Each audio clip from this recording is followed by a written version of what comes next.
제가 재미있는 얘기를 하나 먼저 해드릴게요. 한 사람이 큰 홍수가 났어요. 비가 막 쏟아져. 그래서 비를 피해서 옥상으로 막 뛰어 올라갔어요. 그리고는 그 옥상에서 하나님께 기도했어요. 하나님, 지금 막 물이 불어나고 홍수가 났어요. 물에 빠져 죽을 것 같아요. 저를 구원해 주세요 라고 기도했어. 그런데 한 사람이 그 지붕 옆을 지나가면서 통나무를 붙잡고 지나가면서 그 사람이 얘기했어요. 아이, 홍수가 났으니까 빨리 이 통나무 같이 붙잡고 갑시다. 저쪽으로 산으로 올라가면 살 수 있어요. 얘기했어요. 근데 이 사람이 얘기했어요. 아니요, 나는 하나님한테 기도했으니까 하나님이 구해주실 거예요. 먼저 가세요. 이렇게 얘기했어요. 그리고 또 기도했어요. 두 번째로 구조대가 모터보트를 타고 왔어. 모터보트를 타고 와서 그 사람한테 얘기했어요. 얼른 내려오세요. 저희가 구하러 왔어요. 그랬더니 이 사람이 얘기했어요. 아니요, 하나님한테 기도했으니까 하나님이 구해주실 거예요. 먼저 가세요. 이렇게 얘기했어요. 세 번째로 이번에는 헬리콥터가 왔어요. 헬리콥터가 와서 밧줄을 내려주면서 얘기했어요. 빨리 밧줄 잡고 일로 오세요. 홍수 나서 이제 곧 이 집이 가라앉습니다. 이렇게 얘기했어. 그런데 그 사람이 또 얘기했어요. 아니요, 하나님이 와서 구해줄 거예요. 저는 괜찮아요. 먼저 가세요. 다른 사람 구해주세요. 그러다가 어떻게 됐을까요? 물이 차올라서 꼴깍 죽었어요. 그래서 이 사람이 하나님 앞에 가서 항의를 했어요. 아니, 제가 그렇게 간절히 기도했는데 왜 저를 구해주지 않으셨어요? 그때 하나님이 이렇게 대답합니다. 내가 너의 기도를 듣고 이웃사람을 보냈고 구조보트를 보냈고 헬리콥터까지 보냈는데 너는 거기서 왜 나의 도움을 거부했느냐, 이 어리석은 사람아. 이렇게 얘기했대요. 자, 그냥 웃자고 하는 얘기겠지만 여기에 우리 삶의 지혜가 담겨 있습니다. 이 어리석은 사람은 하나님이 어떻게 나타나실 거라고 생각했어요? 짠! 하고 히어로처럼 나타나서 하나님이 직접 구해주실 거라고 생각했어요. 그런데 하나님이 이 세상에 우리들에게 기적을 행하는 방식은 우리가 생각하는 기적과는 달라요. 사람을 통해 일하시는 하나님이에요. 또 누굴 통해 일하느냐? 나를 통해 일하는 하나님이에요. 제가 굉장히 좋아하는 영화 중에 우리들의 행복한 시간이라는 영화가 있어요. 사형수가 죽기까지 어떤 한 여인과 서로 교류하는 내용을 담은 영화인데요. 그 영화에서 나온 한 대사가 있어요. 신부님이 세족식을 하면서 이 사형수에게 했던 말이에요. 코끼리가 사람으로 변하는 건 마술이지. 그런데 진짜 기적은 뭔지 알아? 진짜 기적은 사람이 변하는 게 기적이야. 자, 아까 우리가 말했던 어리석은 사람, 물에 빠져 죽은 사람이 바랬던 건 기적이 아니라 뭐였느냐? 마술을 원했어요.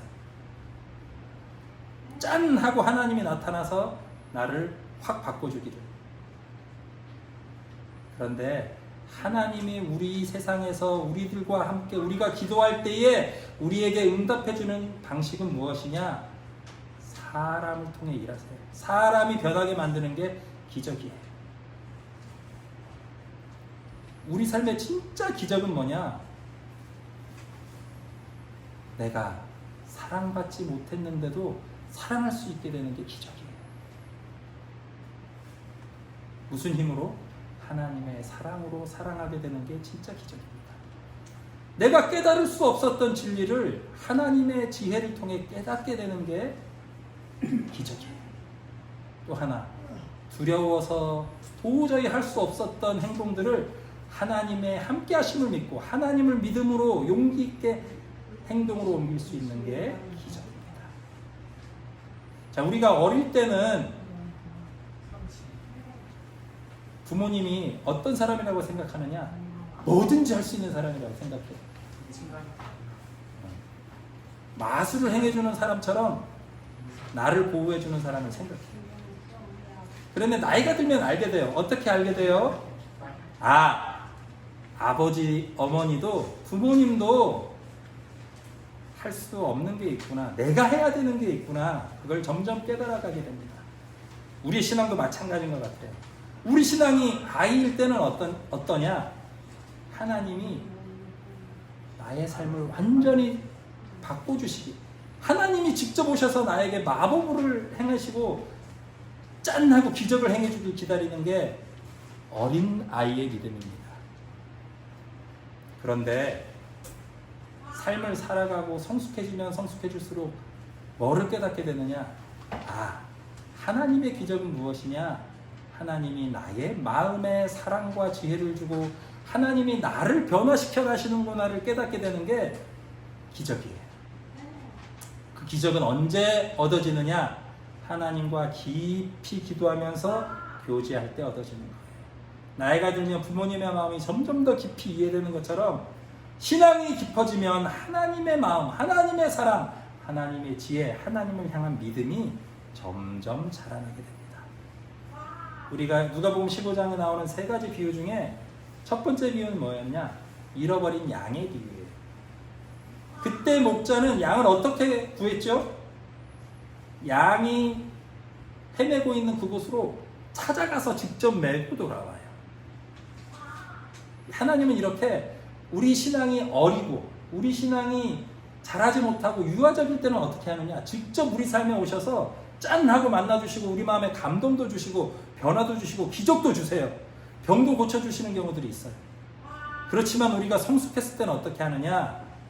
잃어버린 아들의 비유에 나오는 아버지처럼 우리가 스스로 돌이키길 기다려주시는 게 하나님의 모습입니다. 점점 신앙이 성숙할수록 하나님이 점점 사라진 것 같아. 나의 삶에 하나님의 기적이 없어진 것 같을 때가 많아요. 그런데 기억하십시오. 그 하나님은 지금도 우리를 기억하고 우리를 그리워하시고 우리 삶 속에 우리가 깨우칠 수 있도록 사랑의 기운을 불어넣어 주시고 계십니다. 오늘 우리가 함께 나눈 말씀, 잃어버린 아들 탕자가 먼 나라에서 돼지우리 속에서 돼지보다 못한 삶을 살고 있을 때 아버지의 집으로 돌아가야 되겠구나 라고 깨닫는 순간 외쳤던 말이 있어요. 내 아버지에게는 양식이 풍족한 품꾼이 얼마나 많은가. 이렇게 외칠 때 어떻게 했느냐? 하나님이 그 마음속에 돌아가야 되겠다는 마음을 심어 넣어준 게 아니라 이 아들이 스스로 스스로 돌이켰다라고 성경은 얘기하고 있어요. 하나님이 기다리시는 건 하나님의 능력으로 우리가 돌아오는 게 아니라 우리가 하나님을 사랑하기 때문에 스스로 돌이키는, 고통 속에서라도 하나님을 찾아가는 이 돌이킴을 기다리세요. 회개를 기다리고 계십니다. 이 회개와 돌이킴이 기적이에요. 자, 다시 기억해 보세요. 제가 했던 말씀. 코끼리가 사람이 되는 건 기적이 아니라 뭐라고요? 그건 마술이에요. 근데 우리가 너무 우리 삶 속에서 마술을 기대해. 하나님이 갑자기 우리 에덴 요양원에 누가 후원금을 10억을 딱 해가지고 갑자기 에덴 요양원이 모든 문제가 사라지길 바라요.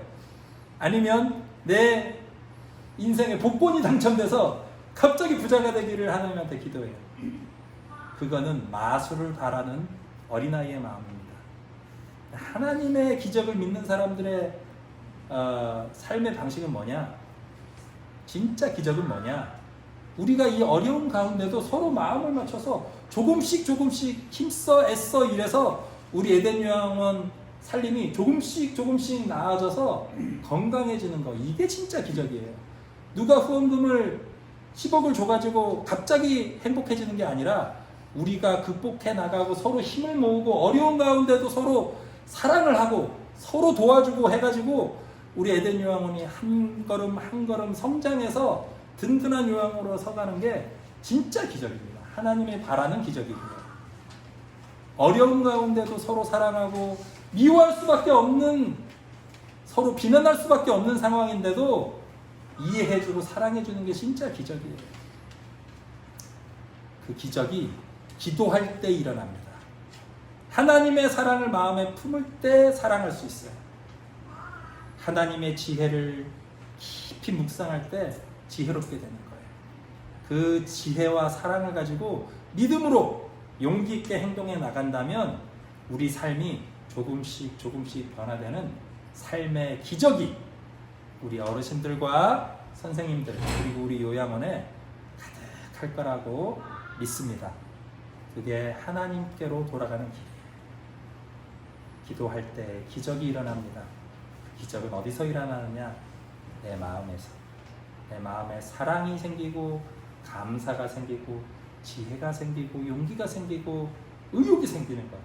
그것이 진짜 기적이고 그 기적을 날마다 경험할 때 하나님의 놀라운 은혜가 우리 어르신들과 선생님들 그리고 내 삶의 주위 모든 사람들에게 가득할 것입니다. 그런 은혜가 우리 모두에게 함께하길 주님의 이름으로 축복합니다.